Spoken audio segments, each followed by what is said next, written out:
Balik sa GMA Regional TV Live, mga kapuso, kakwaan tagyod og inspirasyon. Kining talagsaon nga istorya sa usa ka pamilya dinhi sa Dakbayan sa Subo, mga kapuso. Halos tanan kanila nataptan sa COVID-19. Apan mapasalamaton ni sila nga silang tanan naka-recover ni ining dakong pagsuway nga gibati sa ilang banay. Makauban nato sila, mga kapuso, karong buntaga di sa atong programa ang Parcon Family. Good morning. Good morning. Thank you so much sa pag-uban kanamo karong buntaga. Ako na lang unahon ni si Samil. Kay murag nagsugod man to nimo, di ba, Samil? Nakita ka online nga nagtukar ka kay dunay kay importante nga katuyuan adto katong nagplay ka sa imong instrument kay para to sa imong family unta. Can you tell us more about this? During that time kay as in kanang we were really struggling yun kay wala jud kibaw if asa nimo mangayo og health for us nga mabay ang mga needs sa balay and labaw na gyud financially. And so me and my siblings thought nga kanang mag fundraising event nga mag live me ato nga night for us nga kanang ma-help po namo ang family to raise funds gyud sa among mga needs gyud kay honestly nag-reset gyud kaayo niya ato gyud. Looking back, kay daddy na lang siguro ko, Daddy Samuel, unsay kinsa man to nagsugod sa inyo nga murag una nga nakakuha og symptoms? I understand murag ikaw kuno, sir, and then unsa man to murag na bali nagtakod-takod sa uban nga mga miyembro sa pamilya? Actually, that was Friday, June 19. Pero na feeling nga marag kahilantanon ko. Pero ako lang gidadaba. Pero that night, nagsugod na dahito, nagilantan ko niya. Marag ang symptoms na dyan to sa ko marag COVID na magyugi. Pero still doubting, no? Kay, for me, it's marag ordinary flu. Kay, mamana, ilantan niya, kapoy akong lawas. Mawala dyan na akong kwan nga, naig gamay nga kwan ubo. So in fact, during the Father's Day man sa ito, ano sa ito, 21, actually, pagka-19 pa lang, nag-isolate na jud ko. So naka-recover jud dahil ko sa pagka-21. At that time, ang akong misis na sa day nataklan. So mauto siya, and then nagsunod-sunod na no sa akong mga anak, sa akong iyaan, akong auntie. So mo na to. In fact, I don't know where I got that one, no? Kanang COVID.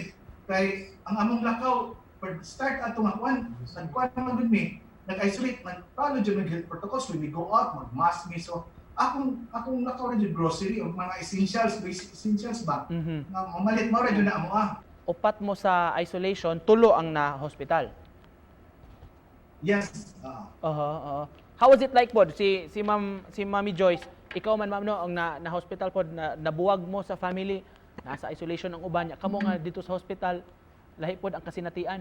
Mag-video call ni tanan from different, kay lain mi nga. Yes. Kuan niya, si Sakoy o yung wife, kay nasa balay. So usa sa nga murag nakapaalag gapon namo kay bisan pug nagbuwag-buwag ni sa amo ang mga sa among sakit bag kanang we keep on communicating with each other and the people who love us, and the people, the friends, the families na keep in touch with namo.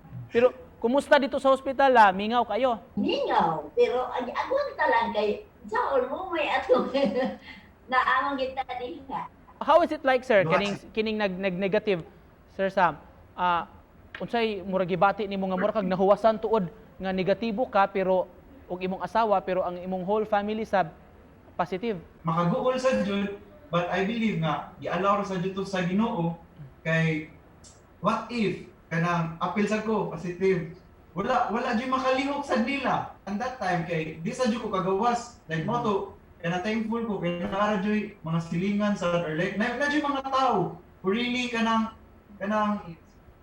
nitabang jud namo and na jud ni kamput ba nga kanang naara jud mi para ninyo, para nimo, para sa inyong family. For daddy na lang, representative sa family.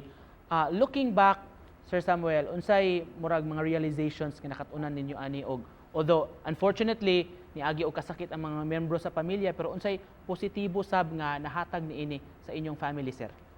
You have to be tested dyan, no? And to be checked dyan sa imong health kay COVID is pandod. Di dyan nato nato may bawan. Finally, sir, or bisag si Mami Joyce, tambag lang nimo sa atong mga kaigsunan, mga kapuso nato nga nagtan-aw diha.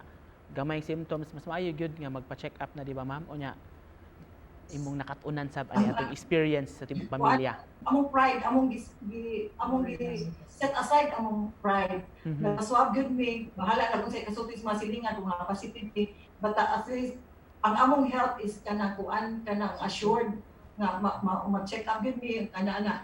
And then secondly, we surrender everything to God, and God never fail us. He was with us in our journey in this battle.